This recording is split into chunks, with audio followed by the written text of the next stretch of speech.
ఈఓని contact చేశారు. తర్వాత సిట్లో క్లియర్గా అధికారులు పాట వాళ్ళు ఏమైనా యాక్షన్ అనుకుంటున్నారు? యాజ్ ఆన్ టుడే మాకు ఏదైతే ఛార్జ్ షీట్ వేసారో ఛార్జ్ షీట్ ఇంకా నెంబర్ కావాలి, అది రావాలి. అదే మరిగా మాకు యాక్షన్ తీసుకోమని ఒక రిపోర్ట్ పంపించారు సిబిఐ. వీళ్ళందరిపైన అడ్మినిస్ట్రేటివ్ యాక్షన్స్ తీసుకోమని పంపించారు. అందుకే 1 మ్యాన్ కమిటీ ఒకటేసి మొత్తం అనలైజ్ చేసి ఎక్కడెక్కడ ల్యాబ్సెస్ ఉన్నాయి ఆ ల్యాబ్సెస్ అన్ని అధ్యయనం చేసి యాక్షన్ స్టార్ట్ చేస్తాం. అవసరమైతే కోర్టులో కూడా ఇంకా ఏదైనా అడిషనల్ ఇన్ఫర్మేషన్ ఉంటే సబ్మిట్ చేస్తాం.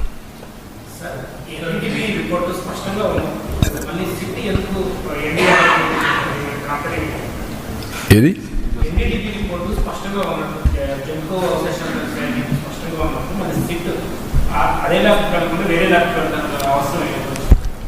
ఏది ఏమైనా ఆ ల్యాబ్కు పోయినా ఏ ల్యాబ్కు పోయినా ఒక్కొక్కసారి ఒక్కొక్కరికి ఆ lab report as on today ఇచ్చిన రిపోర్ట్లో కూడా మీరు చూస్తే ఏమన్నారు, మేము పూర్తిగా రూల్ అవుట్ చేయడం లేదు, కానీ మాకు ఆ టెక్నాలజీ లేదు, ఇది కమర్షియల్ కాదు, మేము ఇంటర్నల్ హౌస్లో డెవలప్ చేసుకుని దాని ప్రకారం రిపోర్ట్ ఇస్తున్నాం చాలా స్పష్టంగా చెప్పారు.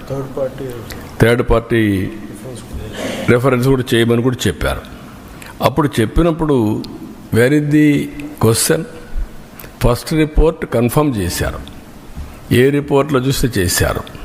నేను ఒకటి అడుగుతున్నా, అసత్యాలు 2022లో రిపోర్ట్ వచ్చిందా లేదా?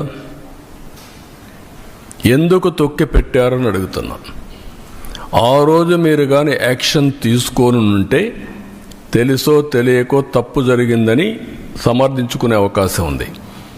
కానీ మీరు డెలిబరేట్గా చేశారు కాబట్టి, డెలిబరేట్గా చేయాలనుకున్నారు కాబట్టి అది తొక్కపెట్టి మీరు ముందుకెళ్ళారు.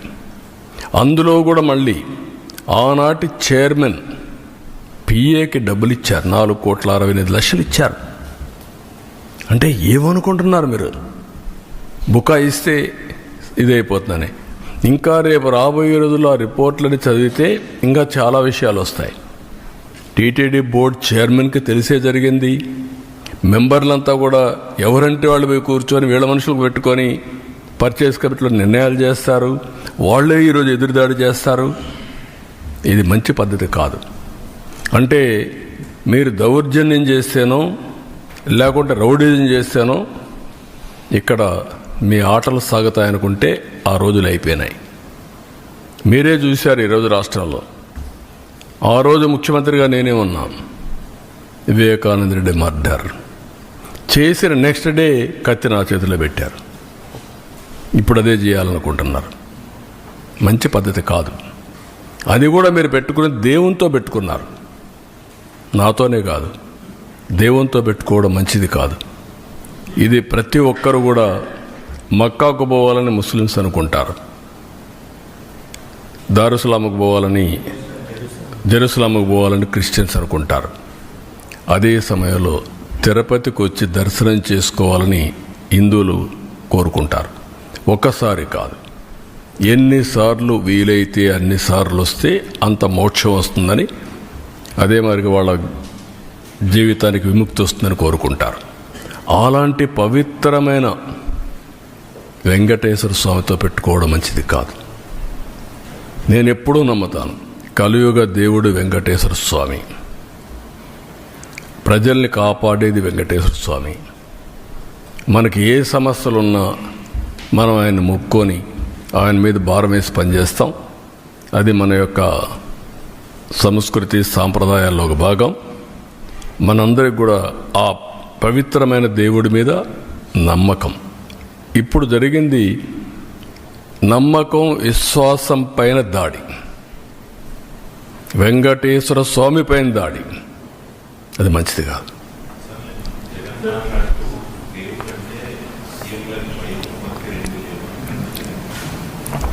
ఆయనకు వెంకటేశ్వర స్వామి మీద భక్తి ఉంటే మొన్న తిరుపతికి వచ్చాడు కదా, నేనేం చెప్పాను, మీరు డిక్లరేషన్ పైన సంతకం పెట్టండి. అది వెంకటేశ్వర స్వామి టీటీడీ సాంప్రదాయాలు. అబ్దుల్ కలాం పెట్టాడు కదా, పెట్టి దర్శనం చేసుకున్నాడు కదా. ఆయనకు నమ్మకం ఉంది కదా, నువ్వు ఎందుకు పెట్టలా, ఎందుకు రాలా? Can you answer this?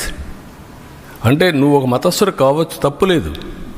Venkateswara స్వామి దగ్గరికి రావడానికి ఎవరైనా సరే అన్య మతస్థులు నమ్మకం ఉందని సంతకం పెట్టాలి, డిక్లరేషన్ ఇవ్వాలి, నేను దర్శనం చేసుకోవచ్చు. ఎందుకు రాలేదు అంటే ఇప్పటి వరకు నువ్వు చేసిందంతా ఇవే కదా.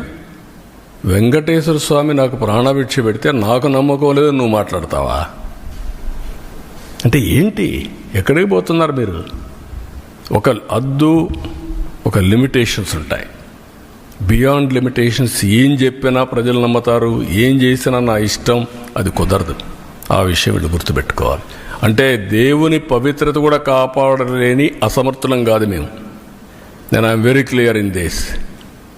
నీ ఇష్ట ప్రకారం మీరు దాడి చేస్తే ఇక్కడ కూర్చొని ఓకే పర్వాలేదు, లేదంటే భయపడి పారిపోయేదానికి సిద్ధంగా లేవు.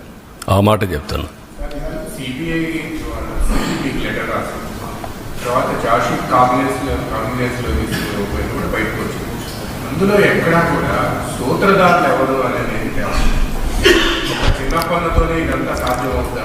బోర్డు మీటింగ్లో 2020 ఫిబ్రవరి 29వ తేదీన బోర్డు మీటింగ్లో తమ్ముడు కేశవ్ గారు చెప్పినట్టు టెండర్ మొత్తం మార్చేశారు రూల్స్ అని.